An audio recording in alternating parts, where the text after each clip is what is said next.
IPL 2025 కోసం SRH team మొత్తం 5 ప్లేయర్స్ని retain చేసుకున్నారు. అండ్ వాళ్ళు రీటైన్ చేసుకున్న ప్లేయర్స్ ఎవరో మనందరికీ బాగా తెలుసు. హెన్రిక్ క్లాసెన్కి అందరికంటే ఎక్కువగా 23 కోట్ల రూపాయలు ఇచ్చి రీటైన్ చేసుకున్నారు.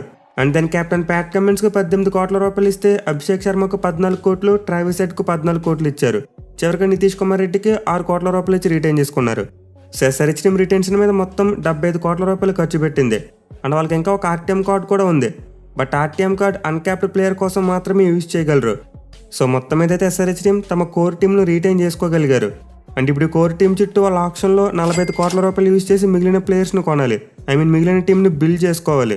సో వాళ్ళ టీంని ఎలా బిల్డ్ చేసుకుంటే బాగుంటుంది, ఆప్షన్లో ఏ ప్లేయర్స్ను టార్గెట్ చేయాలి, మెయిన్లీ ఏ పొజిషన్స్ విషయంలో ఎస్ఆర్హెచ్ టీంకి ఇబ్బందిగా ఉంది అండ్ వాళ్ళు ఎవరిని కొంటే బాగుంటుంది, ఇలాంటి ఇంట్రెస్టింగ్ విషయాలన్నీ ఈ వీడియోలో మాట్లాడుకుందాం. సో ముందుగా ఎస్ఆర్హెచ్ టీం 5 ప్లేయర్స్ని రీటైన్ చేసుకున్నారు. అండ్ వాళ్ళు రీటైన్ చేసుకున్న 5 ప్లేయర్లు ఖచ్చితంగా